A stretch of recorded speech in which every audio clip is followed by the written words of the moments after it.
Hoy es la última sesión que vamos a dedicar al ciclo de la Inquisición.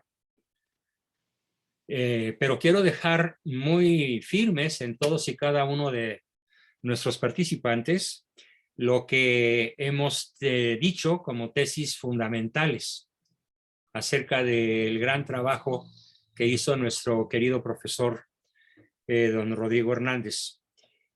Para lo cual no estoy proyectando en estos momentos las láminas de las cuales nos valimos para exponer este tema y que él extrajo del libro que ya muchos de ustedes deben tener, el libro de Inquisición en Hispanoamérica de Salvador Abascal Infante, mi padre. Lo he estado enviando 3 o 4 diarios a las personas que me van enviando su comprobante de pago. Lo seguiré haciendo, espero que se sigan poniendo al corriente, sobre todo ahora que ya empezó julio.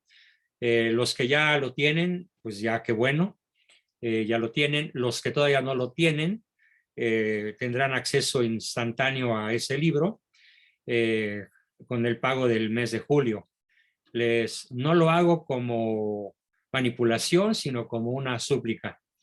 Bien, entonces decía que en vez de comenzar yo a exponer, para fijar de manera muy clara algunos de los principios que hemos venido viendo, algunas de las bases reales, realistas, contundentes, inatacables para conocer la verdad sobre la Inquisición, me gustaría que entre todos pudiésemos reconstruir. Se vale tocar, analizar si alguien tiene apuntes, los puede consultar, pero la idea es que ahora yo pregunto, antes de exponer las últimas 5 o 7 láminas que nos quedaron pendientes. ¿Quién me quiere decir, encendiendo su micrófono? Levante la mano, le doy la palabra. ¿Quién me quiere decir cuál es alguna de las principales ideas, hechos irrefutables hasta el momento expuestos sobre el tema de la Inquisición? ¿Quién quiere comenzar? Adelante. Adelante, José Pablo. ¿Qué nos platicas? Enciende tu micrófono. Bueno, la razón de la Inquisición fue tratar de proteger, en este caso España, de la cuestión de la brujería y por otro lado de los judíos y de los árabes, para evitar la contaminación de los pueblos a través de esas culturas. Y esa fue la principal. Por otro lado, en este caso, el virreinato de la Nueva España, pues realmente fue para controlar aquellos actos de brujería que existían, no tanto, pues alguna otra razón. Esa fue la razón principal. Y esos actos de brujería, sobre todo, ¿qué características tenían? Bueno, pues eran con el razón de ser, de matar a inocentes, en este caso, desde pequeños niños y hasta adultos mayores, Correcto. porque se ofrecía la sangre a Satanás como una forma de adoración y para buscar que él actuara en cierta persona o en cierto grupo de personas. Muy bien, excelente participación de lo que realmente motivó la creación de la Inquisición, sobre todo en España, ¿no? Bien, ¿quién me dice alguna de las otras ideas centrales que hemos venido exponiendo? Que la Inquisición solo se aplicaba a los católicos, no se aplicaba a los judíos ni a los musulmanes, ni a nadie en ninguna otra creencia. Pero había una excepción. A los que, tal vez a los protestantes. No, la exclusión era, desde luego, para moros y judíos que de viva manera, de manera clara, practicaran su fe, sus creencias, sin incurrir en delitos del orden común. Pero sí se aplicaba a los judíos y moros que fingían su conversión al catolicismo y posteriormente, valiéndose de la careta de piel de oveja, se dedicaban a judaizar o atacar desde su fundamento de manera, pues, insidiosa, de manera privada, de manera secreta, los fundamentos de la fe católica.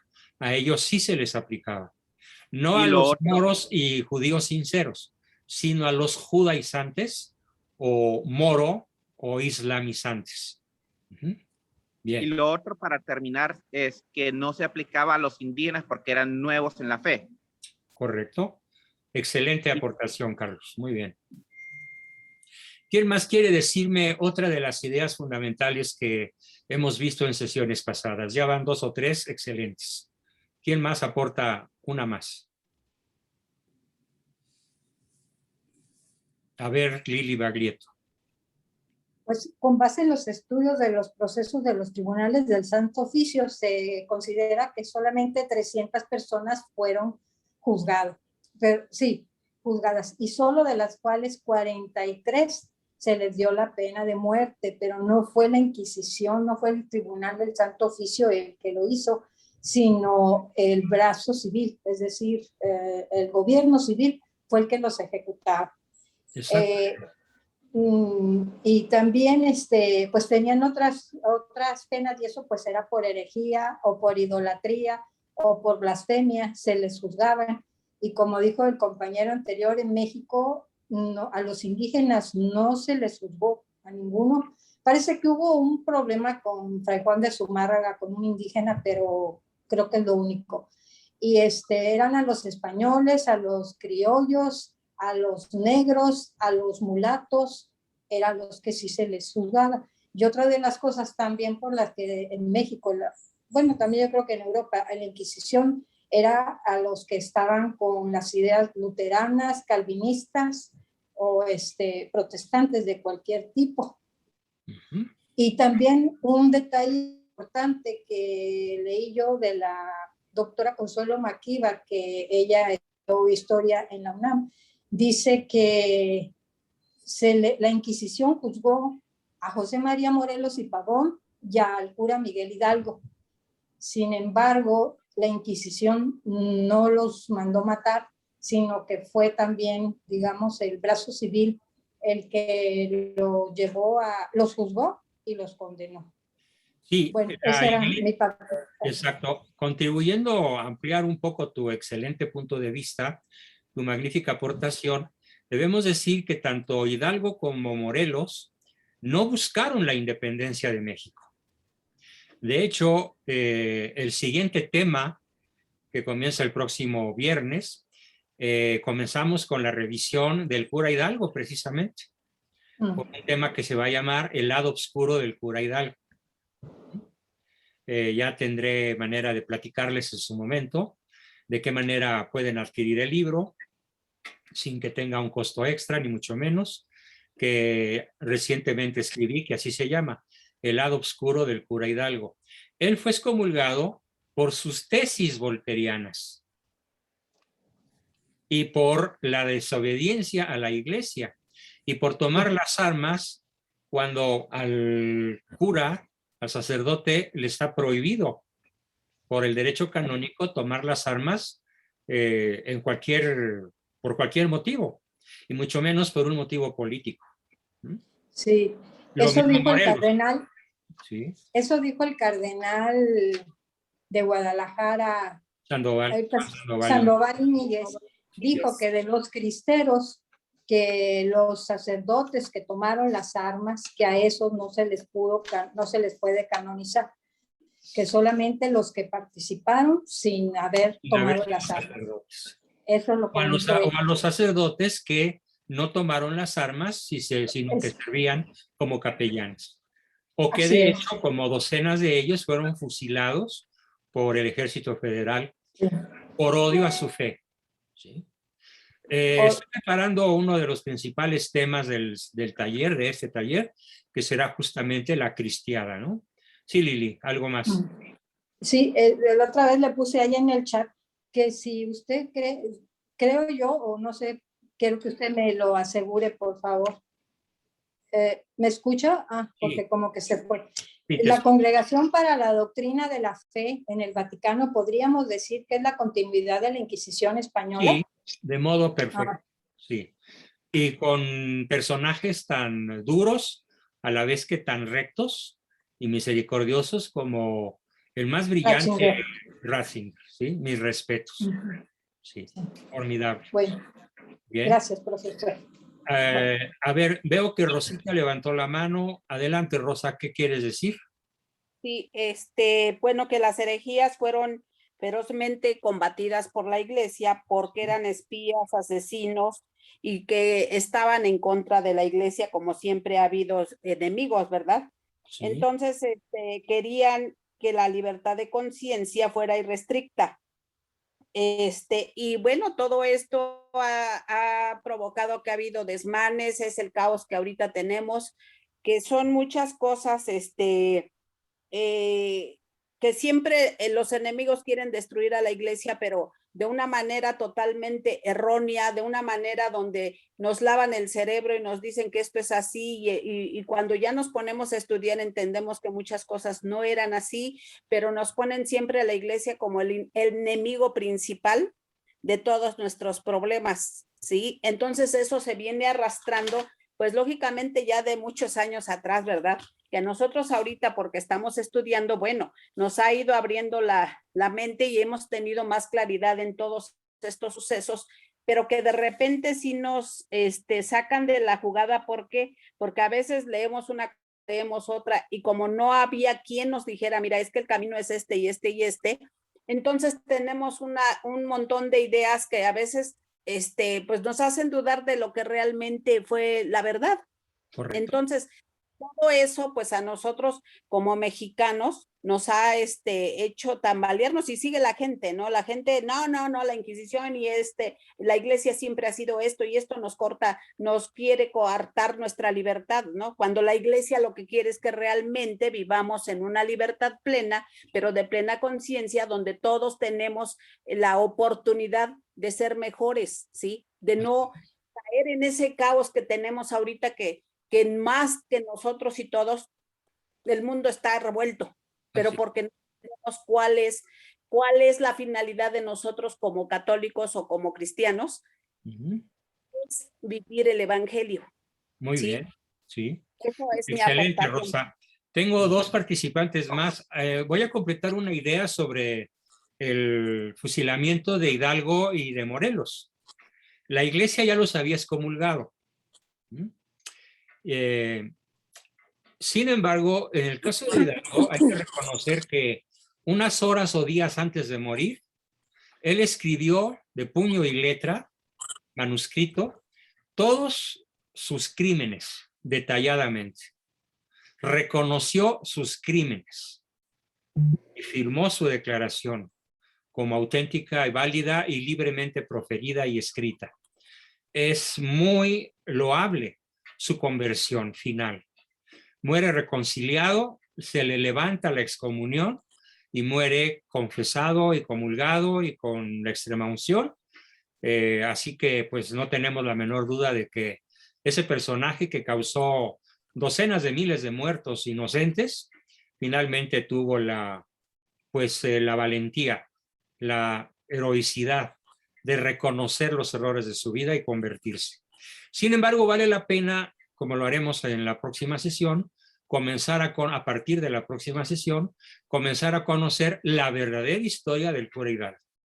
Y es fusilado no por la iglesia, sino por el ejército realista y con el cargo absolutamente demostrado de alta traición a la patria. En este caso, pues México como tal no existía el año que Hidalgo es fusilado, si mal no recuerdo, en 1811, pero sí había alta traición al rey de España, ¿sí? al virrey y a la patria que él era la única que en aquellos momentos se conocía. De hecho, México como nación empieza a existir hasta 1821 con los tratados de Córdoba suscritos entre el virrey don Juan de O'Donojú y nuestro verdadero libertador de México, que es don Agustín de Iturbide. tema que por ahí para septiembre estará ocupando prácticamente todo el mes. La vida y los actos heroicos de Iturbide. Y también Morelos fue excomulgado por las mismas razones que Hidalgo, pero la iglesia no le puso la mano encima. Fue el gobierno civil español el que lo fusiló también por alta traición, porque no había México, había España, había Virreinato de Nueva España, y ellos además, fíjense, esto lo vamos a profundizar mucho, como buenos masones que eran los dos, no querían sino el desmembramiento del Imperio Español para que España dejase de gobernar como reino católico, dejase de gobernar en todos los territorios de España para que los ingleses masones, citos en Londres y en Nueva York principalmente, comenzaran a apoderarse de lo que hoy están completa y absolutamente apoderados en muchísimos frentes. Y que sin la intervención de la anglósfera en el gobierno de Latinoamérica prácticamente desde principios del siglo XIX, pues hoy México y América Latina serían cosas muy distintas y habríamos conservado en gran medida nuestra fe. Hoy está al revés. La inmensa mayoría del territorio nacional tiene dos brutales manchas. La mancha de la apostasía general de la gente, porque, por ejemplo, la gran mayoría de las que van a abortar se dicen católicas. ¿Sí? Es absurdo. Esto es apostasía de nuestra fe. Y por otro lado, la otra mancha es la gigantesca marcha del narcoestado que cubre cuando menos el 70%, las 3/4 partes casi del territorio nacional. ¿Cómo se gestó todo eso? Justamente al pasar de la hispanósfera a la anglósfera. Ahí empezó el drama que hoy actualmente sacude de manera terrible pues toda América Latina, pero particularmente a México. Bien, tenemos la manita levantada de Oliva Cardona. Adelante, Oliva, ¿qué quieres comentar o preguntar? Sí, profesor, una de las cosas que yo estaba mirando en la Inquisición, cómo tenían hasta cierta manera, un cierto respeto por la tortura. Sí, tenían... Muy bueno, excelente aportación, Oliva. ¿Qué nos platicas de cómo eran las torturas de la Inquisición? Bueno, que se torturaba y si durante la tortura había algo fuera de lo que le dañara al torturado, paraban. Si algo amenazaba con causarle un daño de por vida, estaba prohibido. Correcto. Sí. Sí. Lo mismo que la muerte. Pero otra de las cosas, con todo lo que dijeron los compañeros previamente, pero ahora el fenómeno que se está dando acá en Canadá de que quemar iglesias por la razón de que han encontrado restos de niños enterrados en las iglesias. No sé si usted tiene alguna aportación en eso. ¿Estás preguntando por lo que se acaba de descubrir en Canadá? Sí. Hoy salió, no, desde ayer. Sí, el hecho es que apenas estoy investigando esta cuestión. No puedo decir que tengo ahorita ya las bases suficientes para emitir de mi parte una opinión, digamos, bien fundamentada, pero prometo estudiar el caso a fondo y darles alguna respuesta inteligente y completa el próximo viernes. Además, esto va a traer un tremendo coletazo porque pues la gente, toda clase de chusma, está quemando iglesias y Justin Trudeau está aprovechando ese asunto para llevar agua a su milpita masónica y poder atacar a la iglesia en la mente y el corazón de la juventud canadiense y si puede de todo el planeta. Pero no tengo suficiente conocimiento todavía del asunto porque me enteré un ratito antes de bajar a la computadora. Pero sí es un asunto que me interesa mucho conocer. A ver, continúo con Denise Villalpando y luego Hugo Gama. Adelante, Denise, ¿cuál es tu comentario acerca del tema que estamos revisando? Profesor, bueno, es un poquito en parte a lo del tema de los niños, de los restos de los niños que se encontraron. Pues yo, mi argumento sería que efectivamente, pues esa es la gran evidencia que tenemos de que efectivamente se exterminó a los nativos, como usted nos comentó, por parte de los ingleses y franceses. Sí. Ese sería mi comentario. Gracias, profesor. Además, yo realmente no sé de en qué año haya sido esos enterramientos. No lo sé, pero obviamente pues voy a investigarlo todo porque pues, es un tema en el cual debemos de tener un conocimiento amplio y profundo, ¿no? Para regir el criterio de todos los que nos escuchan. Bien. Hugo, por favor, ¿cuál es tu comentario sobre el tema en el que estamos? ¿Cómo está, doctor? Muy buenas tardes a todos. Mire, yo quisiera hacer con referencia a lo que está sucediendo en Canadá y los restos de los niños. Quisiera que todos se remitieran a un video que emitió el doctor Pablo Muñoz Iturrieta, que él explica perfectamente la verdad sobre esto, ¿no? En realidad están utilizando esto como lo están politizando de una manera errónea, y Pablo Muñoz Iturrieta en un video lo explica perfectamente. De hecho, él es argentino, no sé si ella lo conozca, prácticamente es un luchador pro vida, tiene unos libros muy buenos que ha publicado, y sobre ideología de género. De hecho, es este libro, doctor, y tenemos otro que acaba de sacar que se llama... Te pido un favor, Las mentiras. le tomas una foto sí, y claro, la mandas al chat para Ajá. que Ajá. nos apoyes conociendo. Claro que sí.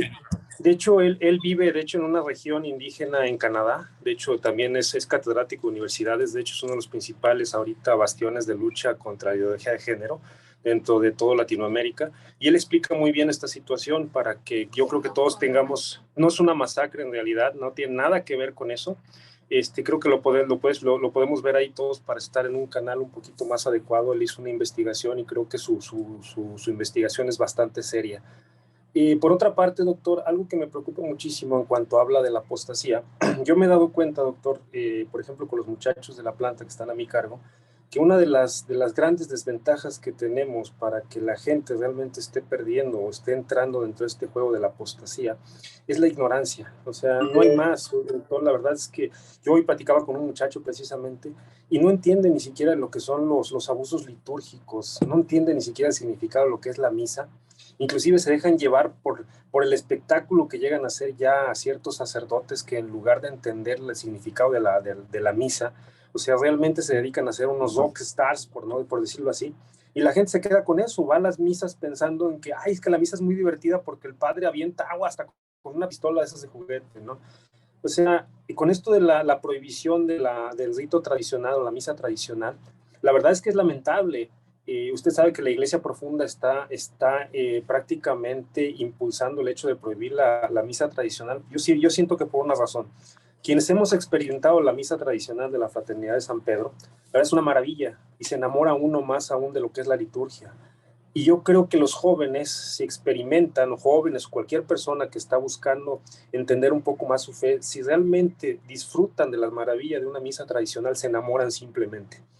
Entonces, se enamoran simplemente porque el significado, la solemnidad es distinto, es completamente distinto, la verdad se saborea de una manera diferente. La manera de recibir a nuestro Señor Jesús como debe ser, con un respeto muy significativo, la verdad es que es maravilloso, ¿no? Entonces, pues la verdad saben que este tipo de rito, la verdad, atrae a más a la gente y lo hace entender muchísimo mejor el significado de la liturgia. Entonces, por eso están atacando precisamente el rito tradicional, ¿no? Yo quisiera hacer otra recomendación, doctor. Yo admiro mucho, no sé si lo ha tenido la oportunidad de verlos al padre Javier Olivera Rabasi. Tiene dos... Fíjate que no lo conozco, así que si me mandas alguna liga... Sí, la verdad tiene una investigación, por favor. Sí. Él hizo una investigación pero muy detallada sobre la cristiada, y eso fue su tesis, de hecho, y aparte él ha elaborado varias investigaciones sobre la Inquisición. Ah, ya sé. Muy interesante. Su video se llama la contrarrevolución cristera, ¿no? Así es, así es. Así ya lo vi, Sí, formidable. y de hecho el padre es precisamente, él tiene misa tradicional también allá en Argentina, y de hecho iba a venir a México. Joven, ¿eh? Sí, es muy joven, su historia es muy interesante. Él tiene un canal que se llama Que no te la cuenten, y tiene precisamente publicaciones muy interesantes sobre la Inquisición, junto con Carlos Rodrigo Iturralde, que es otro experto también en Inquisición, en historia prácticamente. Entonces, esos tratados, la verdad, valen mucho la pena, inclusive ir a los videos de YouTube de ellos, de sus canales. Uno aprende mucho, me parece que son una buena recomendación. Magnífico, Sí. te lo agradezco muchísimo. Claro que sí, Yo veo la mano levantada todavía de Oliva, de Denise, y de Oliva y de Denise, pero ellas ya participaron. Aparte de Oliva y Denise, que ya participaron, ¿quién más nos quiere hacer algún comentario? ¿O tú quieres hacer otro, Oliva? No, ya quité mi Ya mano. quitaste tu manita, muy bien. Pero por ahí tenemos a Alicia Chávez. Adelante, Alicia, sobre el tema que estamos viendo. ¿Cuál sería la idea que tú recordarías como que te llamó mucho la atención sobre la Inquisición? Te escuchamos. Enciende tu micrófono.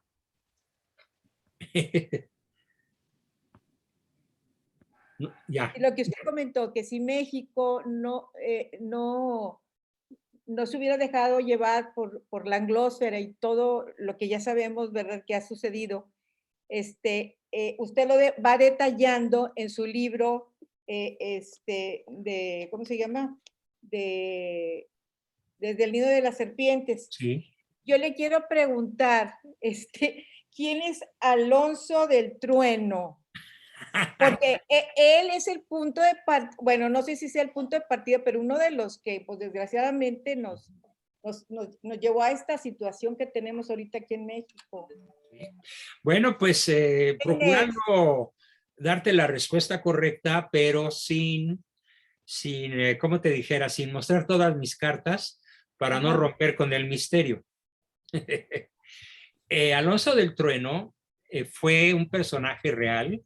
Ajá. Él fue esposo de mi tía Teresa, hermana de mi madre, y él fue una persona que junto con mi padre y otro personaje que en estos momentos no recuerdo, fundaron el sinarquismo, un movimiento de ADN católico que pretendía instalar en México la ciudad de Dios.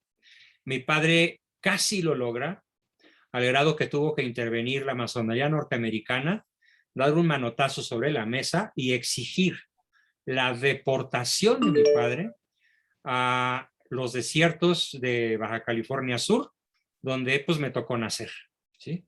Porque mi padre y mi madre estaban deportados de lo que era el centro de la República por haber logrado poner en pie de guerra millones de sinarquistas, que hoy pues por ahí hay 2 que 3 almas honestas que todavía creen que el sinarquismo puede hacer algo. Yo no lo creo, sinceramente. Es una fuerza que fue formidable en su momento. Mi padre tomó las principales ciudades del país, Guadalajara, León, y venía sobre México. Y entonces él tenía un socio fundador del sinarquismo que fue justamente Alfonso Trueba Olivares, esposo de mi tía Teresa. Alfonso Trueba. Alfonso Trueba Olivares. En mi novela se llama Alfonso del Trueno. Y que en su novela es Alonso del Trueno. Exactamente. Y Alonso del Trueno fue tentado con vino, mujeres y canto. Pues sí, ahí lo está. Dinero, poder, para lograr comenzar a abrir la brecha contra la familia. Exactamente. Lo que no te voy a contar es cómo empieza el tomo 2 de mi novela, donde narro cómo muere Alonso del Trueno.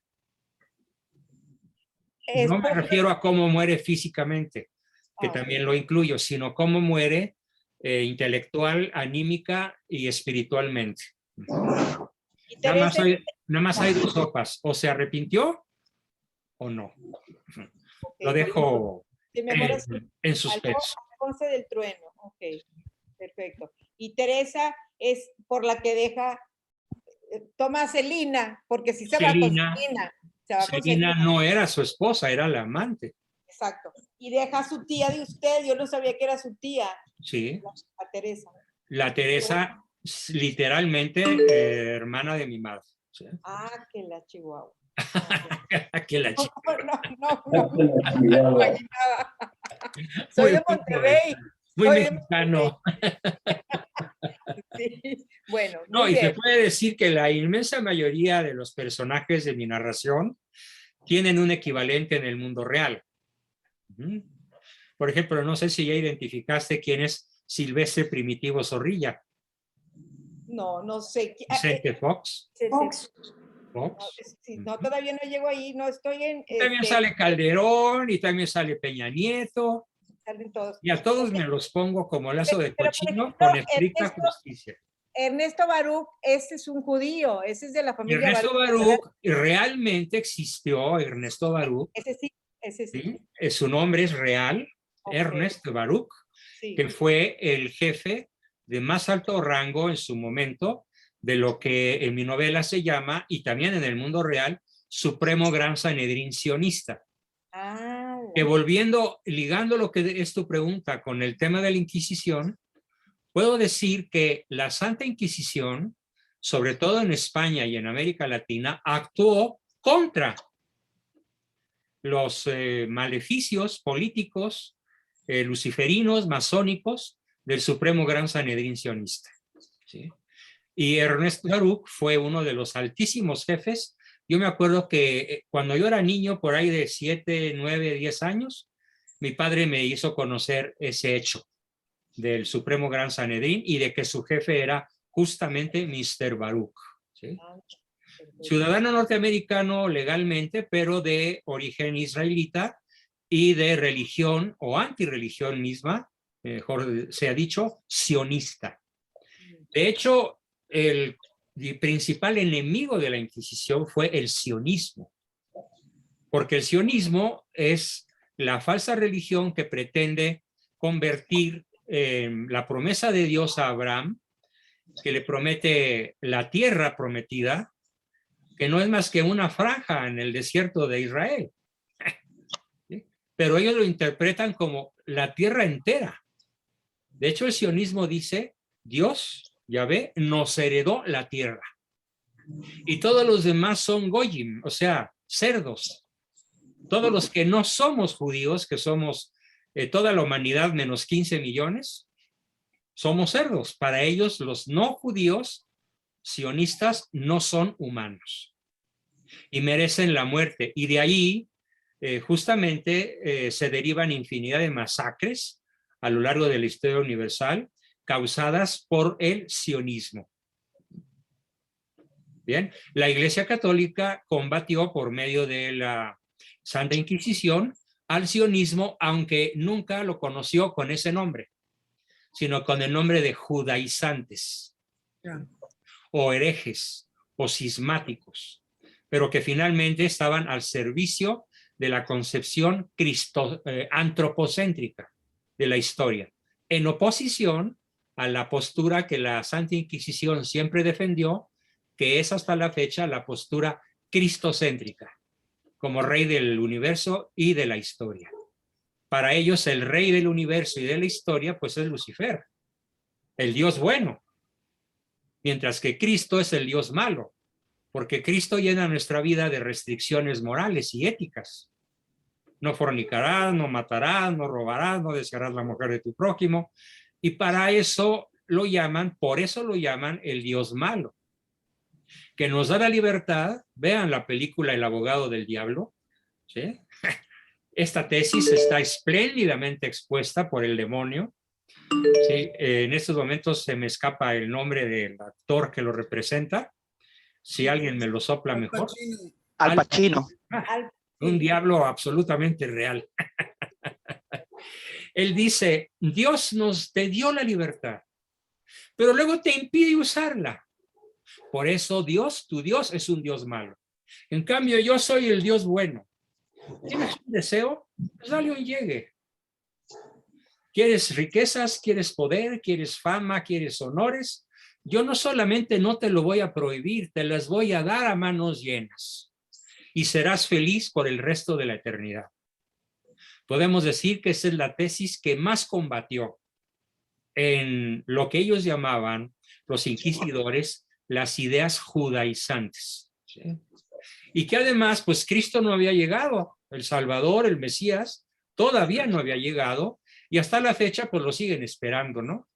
Menudo susto se van a llevar cuando vean que no es el Redentor, sino Lucifer, el que manda a su anticristo. Que algunos ingenuos creen que ya nació y vive en Londres. No, no, no, por favor. Nadie sabe el día ni la hora. Pueden pasar otros 100 o 1000 años, y cuándo va a venir el anticristo, solamente Dios Padre lo sabe. Cuando le preguntan esto a Cristo, dice, solo mi Padre Dios conoce el día y la hora. Así que de una vez quítense de andar pensando que el anticristo ya tiene oficinas en Londres. Por favor, es demasiada ingenuidad y paranoia esquizofrénica casi, ¿no? Les falta un tornillo a los que además lo juran como un hecho real. No, no es posible demostrarlo. Bien, ¿algún otro comentario que se les haya grabado mucho sobre lo que estamos revisando? Han dicho lo esencial, pero tal vez todavía queda por ahí una o dos ideas más que revisar antes de darlas. Yo tengo una duda, doctor, me Adelante, confundí en Jasmine el... Martínez, sí. Acerca de los protestantes, ¿a ellos también se les juzgaba cuando blasfemaban o a los protestantes y luteranos no? Como que eso me confundí. No, en las naciones luteranas crearon su propia Inquisición. Y en las naciones como Alemania, Inglaterra, Suiza, en su momento Francia, hubo literalmente miles de muertos por los inquisidores luteranos o protestantes. ¿Pero por qué? Porque en el mundo protestante inmediatamente comenzaron a proliferar las sectas.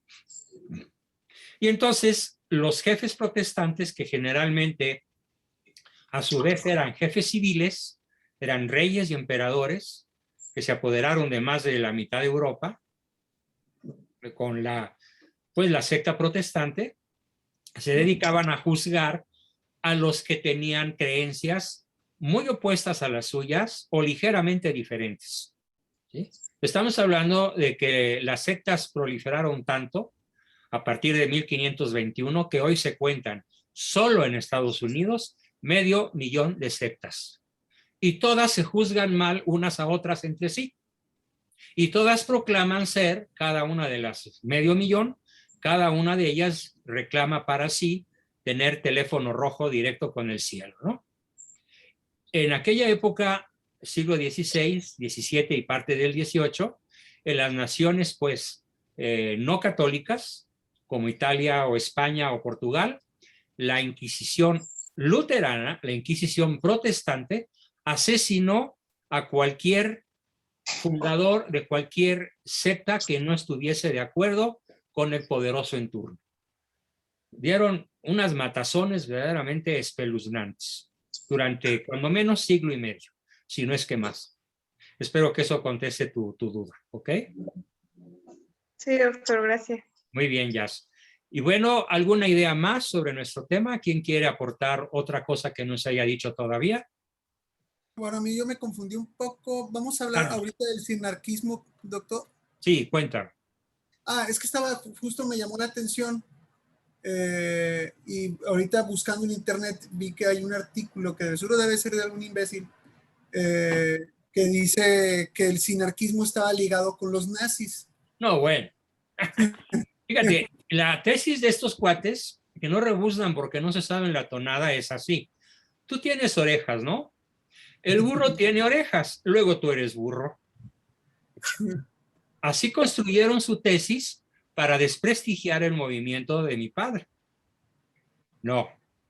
Lo que mi padre llegó a aportar, a apoyar y después a desapoyar fue el pensamiento antisionista de Hitler.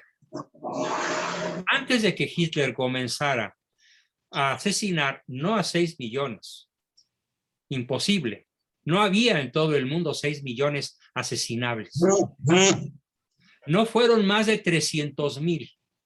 Pero cuando en México se conoció que Hitler tenía campos de concentración, Auschwitz, por ejemplo, para tener ahí hacinados 10,000, 15,000, 20,000 judíos y después muchos de ellos ser asesinados de diferentes modos, mi padre lo criticó severamente y difundió la encíclica del Papa, mal no recuerdo, Benedicto XIV, que se llama Con inmensa amargura o con singular temor, mit brennender Sorge, en alemán. Mit, es más, así se escribe, mit brennender Sorge, con inmensa preocupación, en donde prácticamente prohíbe que un católico tenga ideas nazis.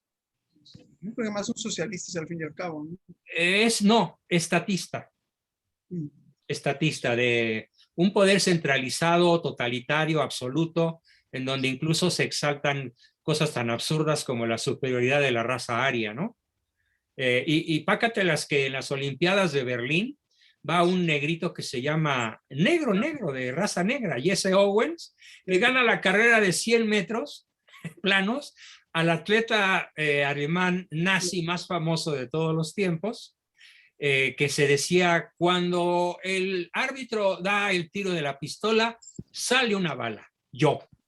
Y a ese soberbio atleta nazi, pues lo puso en su lugar Jesse Owens, un atleta negro, y dio al traste y todo el mundo se carcajeó en el planeta entero de la superioridad supersticiosa de la raza aria, ¿no? Sí, indudablemente los atletas alemanes son de primer mundo, de primer nivel, pero está olímpicamente demostrado que los negros son mejores. Sí. Tal vez no en fútbol, pero en todo lo demás, ¿sí? En casi todo lo demás. La raza negra tiene atributos atléticos que ya quisiéramos los blancos tener, ¿no? Eso, pues obviamente es una crítica al margen de lo que estás comentando. Entonces, mi padre solo simpatizó con Hitler en cuanto que Hitler escribió con mucha sabiduría sobre el verdadero enemigo a vencer, el sionismo. Pero le retiró su simpatía muy a tiempo con la publicación de la encíclica del Papa y cuando Hitler, sobre todo, comenzó a cometer crímenes de guerra o genocidios inconfesables, inaceptables, ¿no? Pero ya se le quedó el San Benito de por vida. Cosa muy injusta. Oye, y entonces, ahorita me salió otra duda rapidísima. Alguna vez nos platicó que el nazismo fue financiado por el sionismo, ¿no? Ah, claro. ¿De dónde salieron los dólares para financiar a Hitler? Pues de la mano izquierda del escritorio de Rockefeller. ¿Y de dónde salió el dinero para financiar al eje? ¿Sí? Francia, Inglaterra, los Países Bajos, la mitad de Europa, Estados Unidos, todos contra Italia y Japón. ¿De dónde salió la lana para vencer a los que habían financiado con la mano izquierda? Pues de la mano derecha de los mismos ricos. Por lo tanto, los ricos a los que he mencionado ya cobraron por partida doble. Les cobraron a los vencidos, Alemania, Japón, Italia, y les cobraron a los vencedores.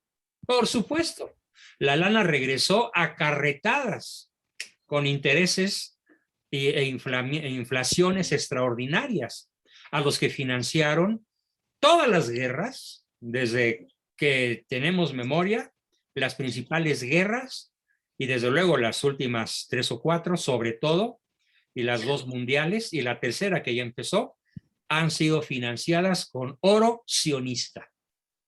Eso que nos quede muy claro. Y siempre financian a los 2 o 3 bandos en conflicto. Eso fue lo que la Iglesia de la época de la Inquisición más quiso prevenir y combatir. Y durante varios siglos lo logró de manera muy eficiente y muy eficaz. Hasta que finalmente la monarquía masónica en España logra introducirse y acabar con la Santa Inquisición y volverla pues ya prácticamente inoperante, ¿no? Y con los brazos y las piernas mochados, literalmente. Bien. Paco Camarena quiere hacer algún comentario, lo hizo por escrito sobre el nazismo. Adelante, Paco Camarena. Gracias, Doc. Sí, te escuchamos. Sí, ¿qué tal? Buenas noches. Hola, Paco. Sí, sí, hace un comentario sobre, bueno, sí ha habido esa como cosa de que hay gente que dice que el nazismo ha sido de extrema derecha, otros dicen que es de izquierda, ¿no? Pero sí es verdad que el partido sí se llamaba Nacional Socialista, ¿no? El partido sí nazi tenía se llamaba Nacional Socialista y de ahí viene la palabra nazi. Exacto. Los nazis son nacionalsocialistas. Entonces, sí, es verdad que sí concentraban, por ejemplo, el poder de la empresa y el comercio, pero de igual manera lo controlaba todo el Estado. Así es, pero lo que sí hay que reconocer es que de una Alemania en donde para comprar un pedazo de pan, los alemanes tenían que llevar una carretilla cargada de billetes, como en Venezuela, que por cierto hoy le acaba de quitar el Maduro, este tirano sacado de un libro de Alfred Hitchcock, de terror, le acaba de quitar a la moneda venezolana 6 ceros. Le quitó 6 ceros. ¿Por qué? Porque un dólar costaba algo así como 35 millones. 35 millones de la unidad monetaria venezolana. Bueno, ya quedó en 3.5, ¿no? Y es que también a veces se nos olvida que nosotros también le quitamos ceros al peso. Nosotros le quitamos 3 ceros al peso.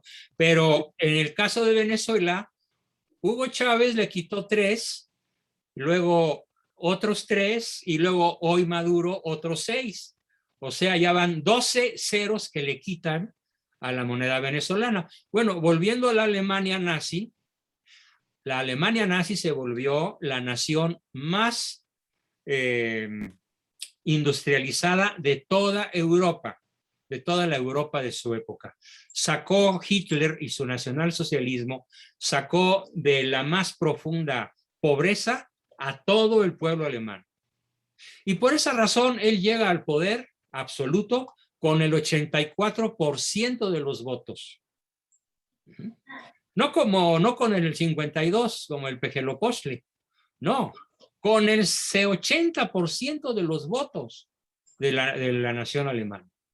Y claro que al ver ese fabuloso desarrollo industrial, académico, de la industria automotriz, de la industria de los cohetes, que después fue aprovechada porque todos los sabios del proyecto atómico se vinieron a América, los alemanes, como von Braun, por ejemplo, que había trabajado para los nazis, pues von Braun vino a Estados Unidos y se volvió el cerebro para que se pudiera llegar a la luna y hubiera las primeras explosiones atómicas.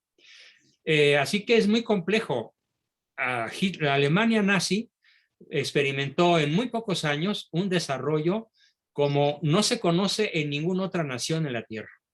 Tan amplio, tan profundo y tan poderoso. Claro, por designios de la providencia pierden la guerra, si no ahorita estaríamos hablando, suben, estrujan, bajan, ¿no? Estaríamos hablando alemán.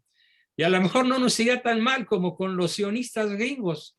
Bueno, no lo sabemos, quién sabe. O a lo mejor sí.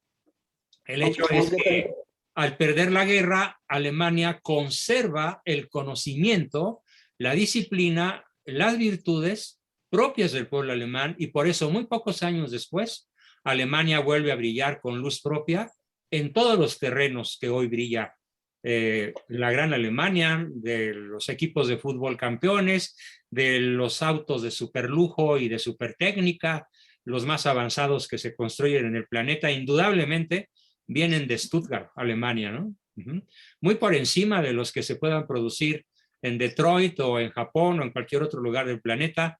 La industria automotriz alemana, ya no nazi, alemana, es la mejor del mundo. Y no solo, otras muchísimas industrias, ¿no?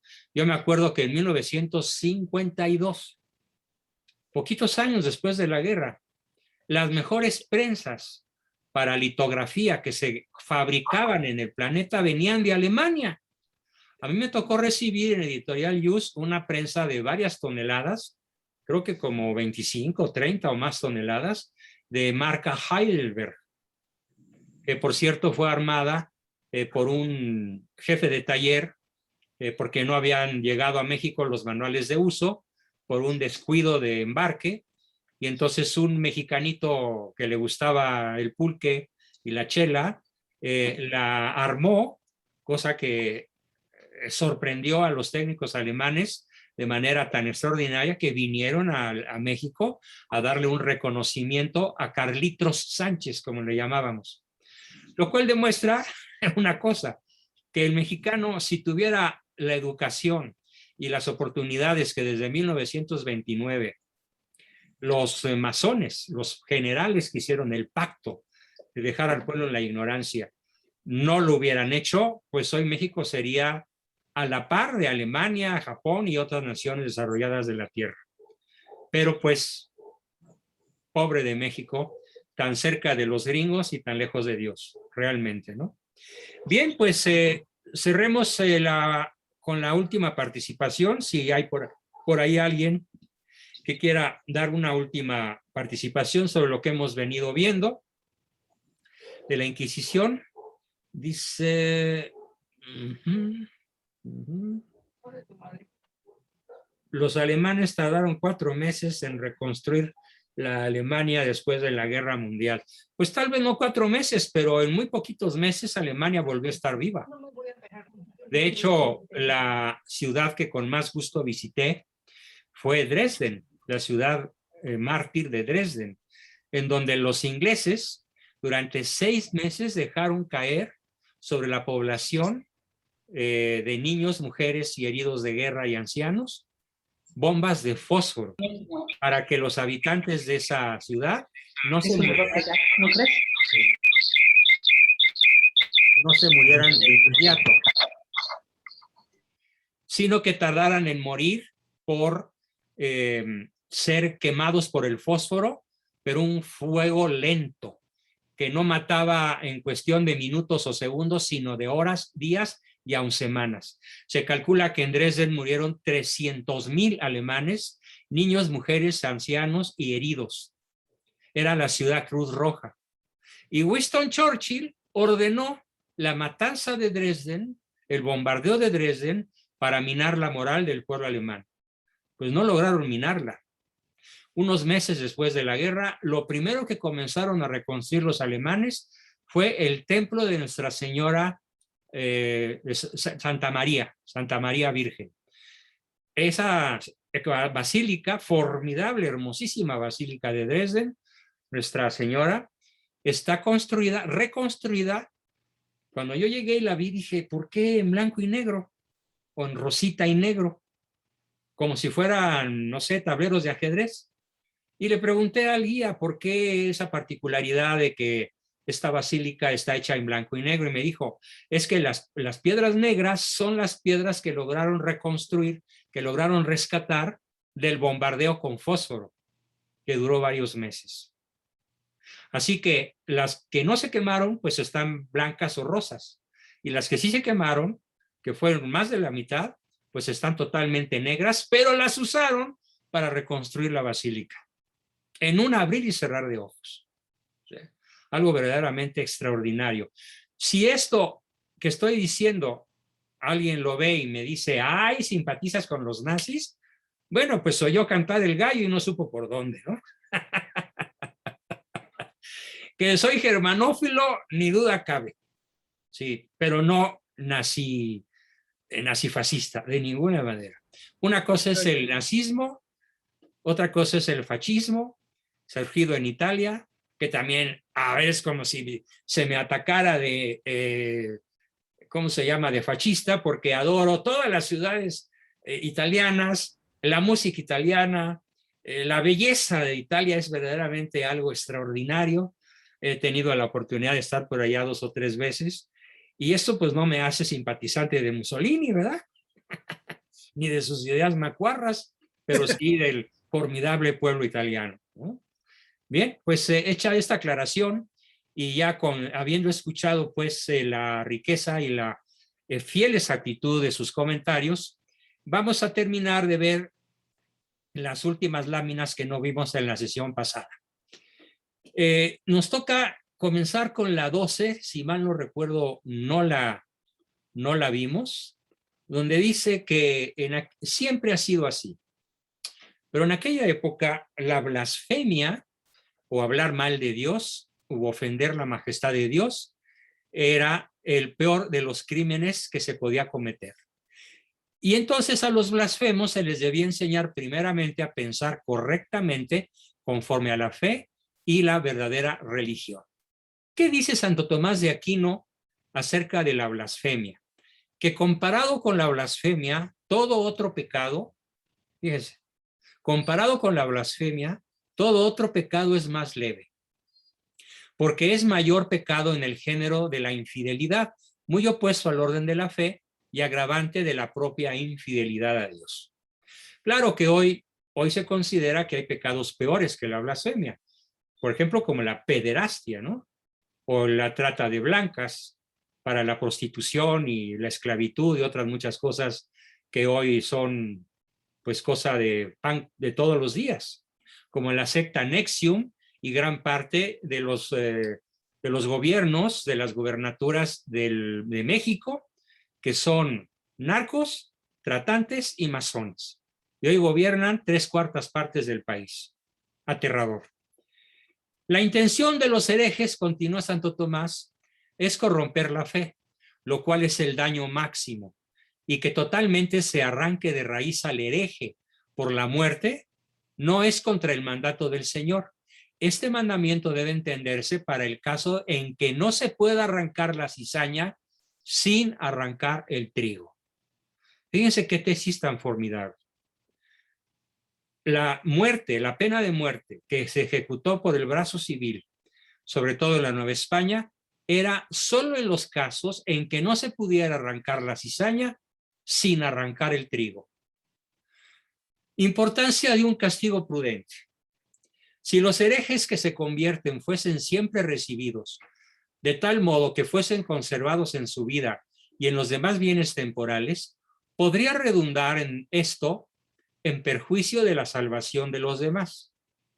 Ya porque si aquellos recayeren, inficionarían, es decir, infectarían a otros, ya porque si escaparen sin castigo, caerían otros con mayor seguridad en la herejía.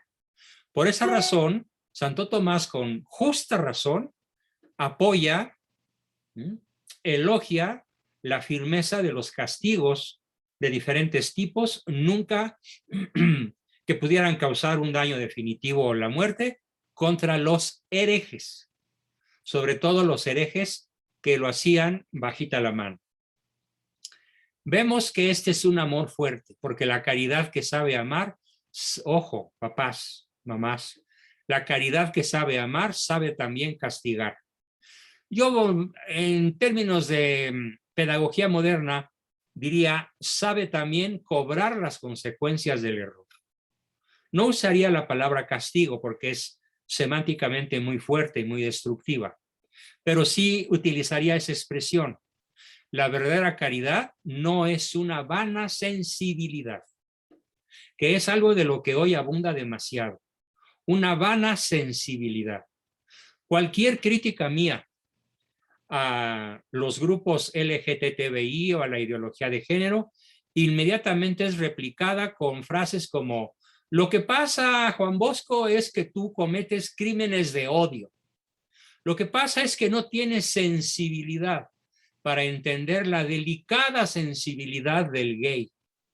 No, como psicólogo vaya que la entiendo, pero me repugna. Literalmente me repugna. Y si eso me merece la acusación de homófobo, pues viva la homofobia. Porque me produce repugnancia el solo hecho de imaginar besar a un barbón, o que un barbón me ande besando a mí.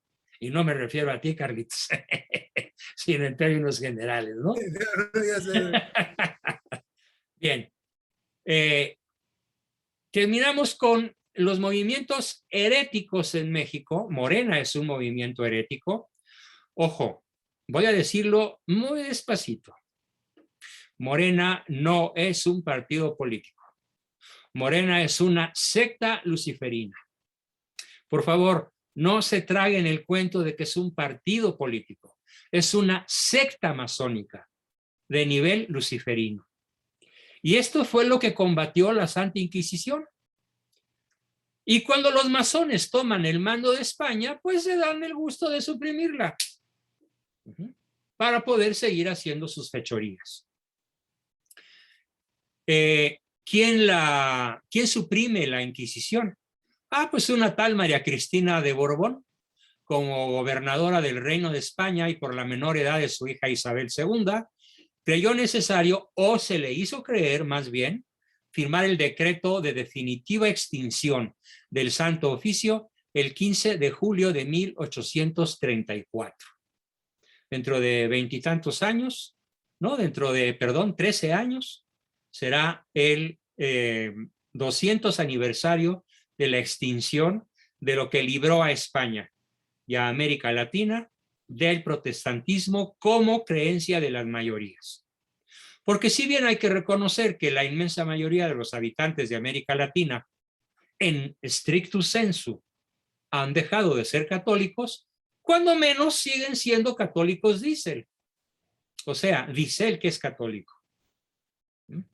Un catolicismo verdaderamente formado, verdaderamente inteligente, verdaderamente culto y comprometido, no con las creencias tanto como cuanto con la caridad hacia el prójimo. El amor al prójimo verdadero es algo que hoy brilla, pero por su ausencia. Sin embargo, los males socioculturales, familiares, etcétera, que hubiéramos sufrido como naciones en manos del protestantismo, pues hubieran sido muchísimo peores. Algunas veces me han preguntado por qué. He dado el dato, pero no he dado el por qué. ¿Por qué Estados Unidos, con solo el 6% de la población global de la Tierra, consume el 60% de las drogas que la Tierra produce? ¿Sí? Imagínense nada más la brutal desproporción. El 6% consume el 60% de todas las drogas que la Tierra produce. Ahora, ¿por qué? ¿Por qué el protestantismo creó una pseudo moral, una falsa ética, centrada en 3 palabras fundamentales de entender y que ahorita voy a enunciar a reserva de explicarlas más adelante? 1, hedonismo. El protestantismo, excepto el puritanismo, que se quedó muy concentrado en algunas ciudades que después lo abandonaron, como Boston, por ejemplo, Massachusetts, y algunas ciudades europeas, en realidad el protestantismo, al carecer de sacramentos, confesión y penitencia y Eucaristía, creó una filosofía, algo así como dale alegría a tu puerco Macarena, ¿no? Me gusta, es bueno. No me gusta, es malo. Entonces, el protestantismo es la base del hedonismo, que sostiene que solo lo placentero es éticamente bueno. Segundo, el protestantismo creó el relativismo. ¿Qué tanto es tantito? A ver, ¿por qué no le entramos a la marihuana recreativa? Ya se legalizó hace unos días en México. La marihuana por uso lúdico, uso recreativo, que es uno de los grandes crímenes silenciosos que el Congreso acaba de cometer contra este país. ¿Sí? Claro, hay argumentos a favor de que si se legaliza la marihuana va a haber mucho menos crímenes. No, estamos viendo que ahora está habiendo muchísimo más masacres por la conquista de los territorios. Porque ahora pues ya no van a ser perseguidos por los federales o por la Guardia Nacional o por los policías honestos, que son muy pocos. Ahora los cárteles, que son 20, no 3, son 20, se están persiguiendo y matando entre sí por la posesión de las ciudades y la posesión de los campos para siembra. Entonces el reguero de sangre asciende a 24 millones de litros en lo que va del sexenio. 24 millones de litros. ¿Cuántos estadios aztecas se podrían llenar con esa sangre? No lo sé, pero varios. Bien, entonces, y el siguiente, hedonismo, relativismo y cortoplacismo. La visión de corto plazo es uno de los grandes azotes que introdujo el protestantismo en Norteamérica y por lo tanto cayeron en el uso lúdico de todas las drogas habidas y por haber. Ahora la peor de todas, que puede matar en cuestión de segundos con una ligera sobredosis, que se llama fentanilo. F-E-N, fentanilo.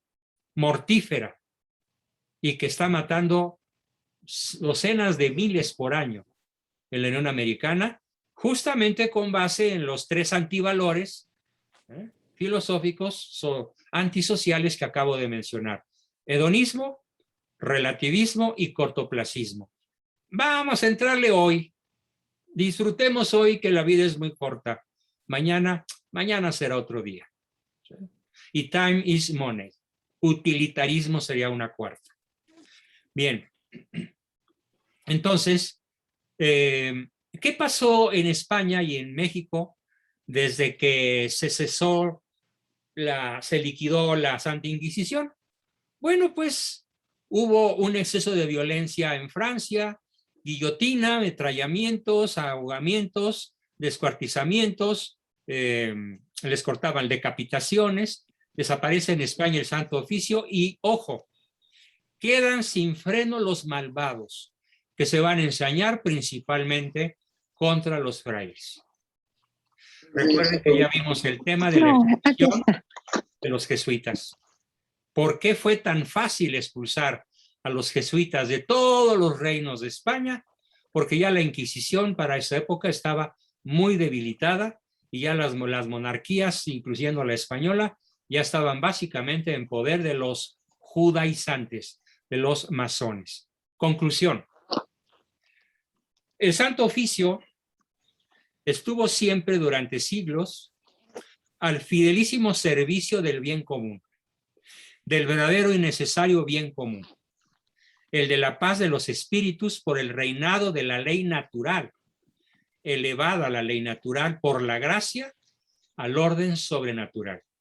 Esa es la síntesis de lo que fue la Santa Inquisición.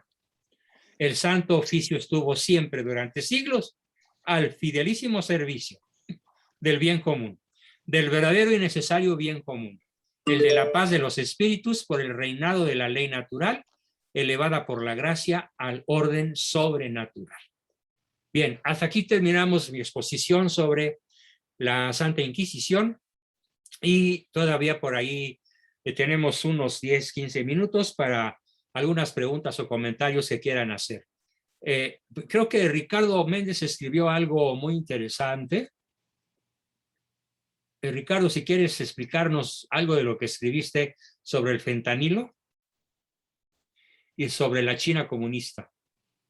Te escuchamos, Richard. Bueno, de lo de China comunista, que ha practicado una mezcla muy especial de libertad económica con comunismo cultural. ¿Cierto? Entonces, debido a ello fue de que prácticamente en 30 años, de ser una de las naciones más pobres del mundo, se ha convertido en ahorita la segunda nación más rica del mundo por PIB por cápita. Por su manejo de la economía. Sí. Exactamente. Pero al mismo tiempo ha implantado un comunismo cultural en donde el gobierno te controla absolutamente todo.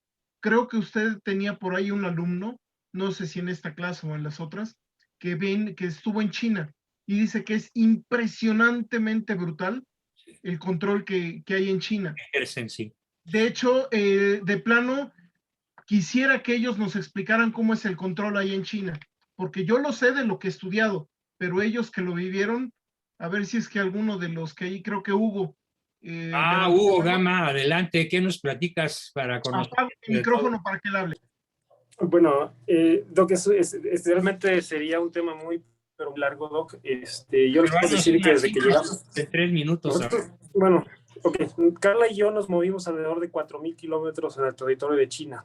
No nos movimos por cuestiones de trabajo, pero prácticamente visitamos varias ciudades, empezando por Shanghai, Kunshan, Changchun, Kanchong, Tianjin y Guangzhou.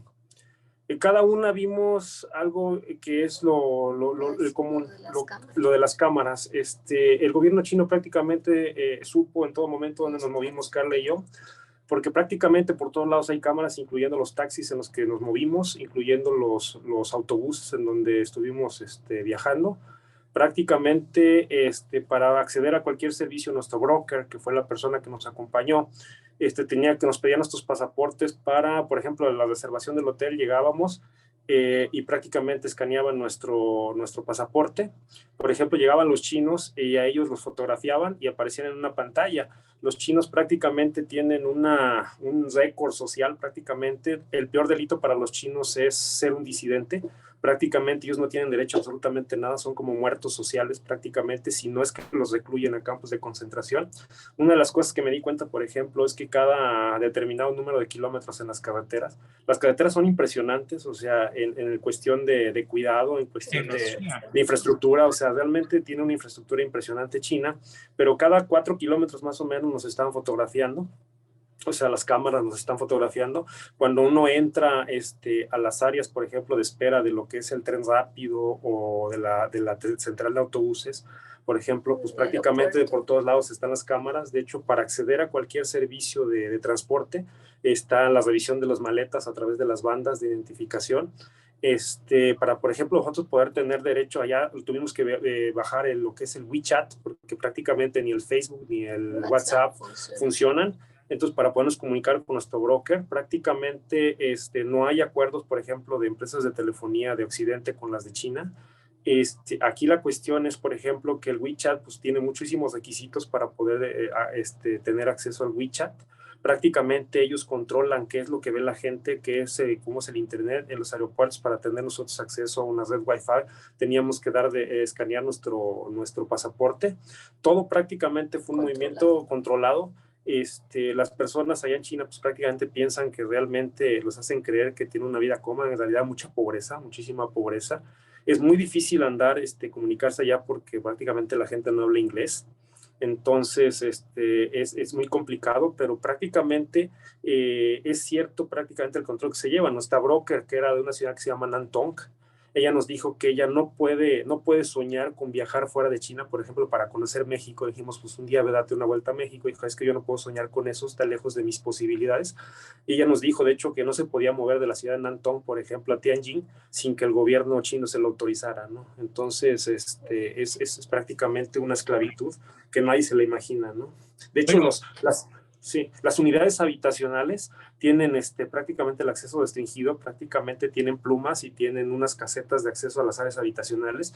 Los chinos viven en edificios que tienen entre 24 y 30 pisos prácticamente, donde en un área de lo que nosotros tenemos como departamentos vive una familia completa, son 3 habitaciones, o sea, es un confinamiento espantoso, la verdad.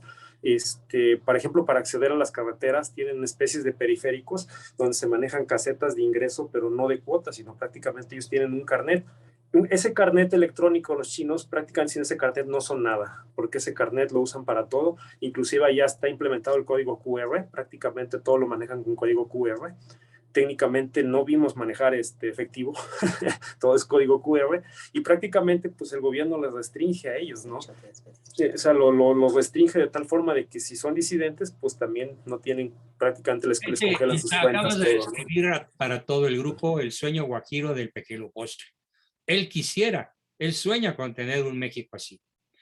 Para que vean físicamente lo que nos acaba de platicar nuestro buen amigo Hugo, les recomiendo que en Netflix o en su televisión, donde puedan, en televisión de paga, busquen una serie televisiva excelente que se llama Personas en inglés, Persons of Interest, que trata justamente del control cibernético de los habitantes del planeta. Sobre todo en ciudades cruciales como Londres, Nueva York, Berlín, el DF, etcétera. Persons of Interest. Vemos en acción real lo que Hugo nos acaba de explicar verbalmente. Vale la pena que si pueden ver un par de capítulos para que vean lo que nos espera si no reaccionamos, pues no sé, la civilización occidental cristiana a tiempo. Es la que está en juego en esos momentos. Después de 2 milenios estamos al borde de la muerte como civilización occidental cristiana. Bien, pues antes de terminar, ¿alguna otra pregunta, comentario, opinión? Adelante. Yo, doctor. Disculpe. Carlos Padilla. Tal vez sea una pregunta muy larga y no tenga el tiempo para contestarla, pero tú hazla. Viendo, por ejemplo, el comunismo de Venezuela y comparándolo con el comunismo de China y los diversos comunismos como se ha habido, bueno, creo que con el comunismo latinoamericano y el asiático y el europeo, ¿por qué tan diferentes? ¿Por qué el comunista venezolano, digo, entiendo que todos quieren acabar con el pueblo al fin y al cabo, o eso es lo que entiendo, pero ¿por qué tan marcada la diferencia? ¿Son experimentos? ¿Son diferentes? ¿Son como qué? Bueno, ellos siguen un principio de tipo homeopático que dice similia similibus curantur. ¿Sí? O sea, lo igual se cura con lo igual. Lo similar se cura con lo similar. Entonces podemos decir que el comunismo chino o practicado en China toma en cuenta las características genéticas, raciales, culturales, religiosas de la nación que iba a dominar cuando Mao toma el poder. Y el comunismo venezolano pues es a lo tropical, el mexicano es a lo tropicalísimo, es a lo tabasqueño, por así decirlo, ¿no? O es a la manera del trompudo Lázaro Cárdenas, abuelo del actual Cárdenas que anda por ahí todavía, el Cuauhtémoc Cárdenas, que es de los grandes destructores del estado de Michoacán, la familia Cárdenas. Y así si nos vamos a cada una, a Rusia, por ejemplo, el comunismo ruso, mientras no cayó el muro de Berlín y mientras gobernó el tirano ruso antes de la glasnost o perestroika de Gorbachov, pues fue muy adecuado al alma rusa, que es esencialmente descrita por Dostoyevsky, el mejor conocedor del alma rusa, como un pueblo con un hondo sentido del sufrimiento y la resignación. Y muy distinto al sentimiento mayoritario del pueblo chino, que es como una especie de rebaño. Además, todos son igualitos, ¿no? O sea, hasta eso les facilita el dominio, ¿no? Y no brilla el individualismo más que en los que el régimen va escogiendo. Pero obviamente una vez escogidos y soltados para producir cientos de miles de millones de dólares, pues imagínate el precio, ¿no? En pérdida de libertad, de libre creencia, de libre tránsito. O sea, es una especie de jaula de oro en la que vive China. ¿Sí? Sí. Mientras que el comunismo en Rusia, pues fue al revés, o sea, fue una cárcel brutal y congelada, ¿no? Cuando menos hasta que Gorbachov le puso final. Ahora Vladimir Putin platica un comunismo muy especial, una especie de comunismo con búsqueda de gran desarrollo económico, militar, financiero, científico, etcétera. Y obviamente si compara las libertades del pueblo ruso con las del pueblo chino, no hay parangón. Sí, el ruso puede ir a cualquier parte del mundo, como cualquier mexicano, gringo, holandés o lo que sea, ¿no? ¿Sí? No hay el terrible control que sí hay en China comunista. Y en Venezuela, pues imagínate, el país más asolado por el comunismo en este momento, que tuvo que quitarle 6 ceros a su moneda porque la inflación mensual llega a ser hasta del 27,000%. A ver ahora, ¿cuánto van a tardar en volver a tener otros 10 o 12 ceros después de la unidad, ¿no? Muy poco a este ritmo que tienen a Venezuela. ¿Sí? Y parece que ya el comunismo practicado desde la Casa Blanca con Joe Biden, desafortunadamente ya desistió de los planes de Trump de invadir y rescatar Venezuela para el mundo libre. Todo hace indicar, incluso hoy Maduro hace un comentario a plena prensa Dice, parece que ya el presidente norteamericano cambió de opinión y no nos piensa invadir. Gracias a Dios. Para seguir masacrando a su pueblo, ¿no? Uh-huh. A ver, Ricardo, ¿nos quieres hacer un último comentario sobre Venezuela? En Venezuela les han quitado, bueno, les van a quitar ya con los que ahorita en este mes de julio les van a quitar, son 20 ceros, no 6. O sea, ya van 20 ceros con los que les van a quitar. Sí, yo había contado 12, pero tienes razón, son más. Sí. Son 20 ceros. 20 ceros. Sí. Bien, pues terrible, ¿no? Queridísimos amigos, pues entonces nos despedimos por el día de hoy. Nos vemos el próximo viernes con el nuevo ciclo que comenzamos con las guerras por la independencia, entre comillas, del cura Hidalgo. Sí, Juan Carlos Ortiz, ¿algún comentario?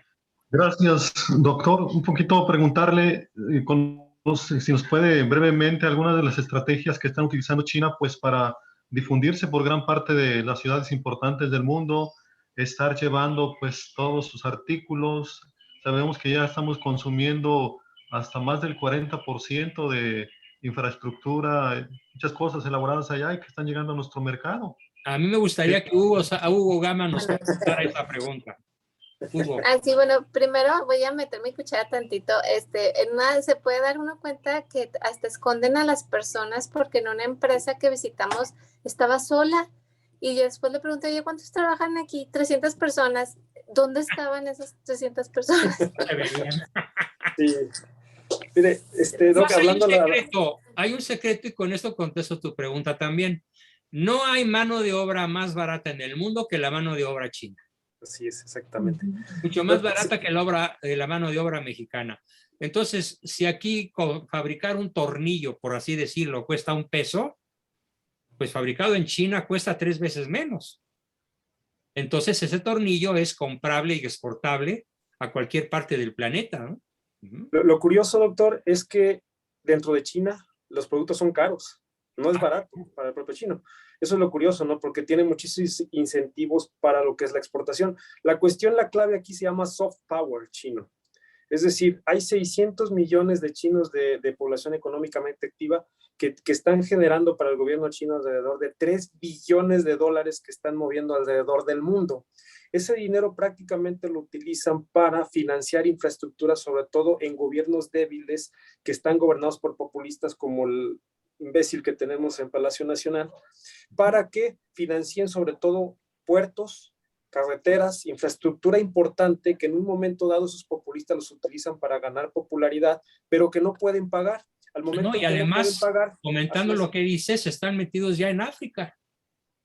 China ya tiene una ya colonizaron África. En África. Ya colonizaron África. ¿Sí? Y en esto, bueno, lo que utilizan es, ¿sabes qué? No me puedes pagar, entonces me vas a ceder los derechos, por ejemplo, de zonas aeroportuarias, todo lo que tienen, zonas portuarias, marítimas, toda esta parte, y eso es lo que se van dominando prácticamente, se llama soft power. El problema es que este idiota, como usted lo llama, como lo llama este desgraciado, ya está teniendo tratos con China directamente. Entonces, prácticamente estamos en peligro de ser entregados a lo que es el soft power chino. Prácticamente estos chinos llegan y lo que tú quieras te voy a financiar. Son $3 billones que mueven alrededor del mundo, que es lo que genera la población económicamente activa de China. O sea, 600 millones de chinos. ¿Cuántos países son? 3 billones de dólares es más que el Producto Interno Bruto de México. China alrededor del mundo. Esa es su clave, el soft power chino. Bueno, pues mi recomendación es que Diosito nos agarre confesados, ¿no? Aprendamos a vivir en gracia, en formación permanente, estudio permanente, vida de sacramentos, de oración, de sacrificio, de estudio, de anuncio del bien y de denuncia del mal. Queridísimos amigos, muy buenas noches a todos. Como lo decía yo a alguna persona que me aconsejaba que mi hijo Juan tomara la sesión y me fuera yo a reposar para sentirme mejor, pues no, después de realizar esta sesión con ustedes, me siento muchísimo mejor que cuando la comencé. Así que gracias por su gentil, amable y deliciosa compañía y nos vemos de hoy en 8. Bueno, Gracias a usted, maestro. la oferta para el mes de julio, espérenme un segundo, la oferta para el mes de julio, Viva Cristo Rey. el libro de Hidalgo y el libro de Iturbide, el libro de Hidalgo lo tendremos en julio gratuito, la última edición para las personas que estén al corriente de su mes de julio. Así como ya mandé todos los de la Inquisición, a los que me los pidieron y me demostraron estar al corriente, la nueva oleada de texto gratuito de muy alto nivel y de muy alto impacto será el libro de El lado oscuro del cura Hidalgo, que será el tema que comenzaremos a ver el próximo viernes, Dios mediante. Gracias a todos, sean felices, sean virtuosos, buenas noches. Dios lo bendiga, doctor. Los aprecio muchísimo, les mando abrazos. Gracias, doctor. Hasta luego. Buenas noches, maestro. Buenas noches, compañeros. Gracias, buenas noches. Buenas noches. Saludos a todos, compañeros. Muchas gracias, Dios lo bendiga. Saludos a todos. Gracias, muchas gracias. a todos.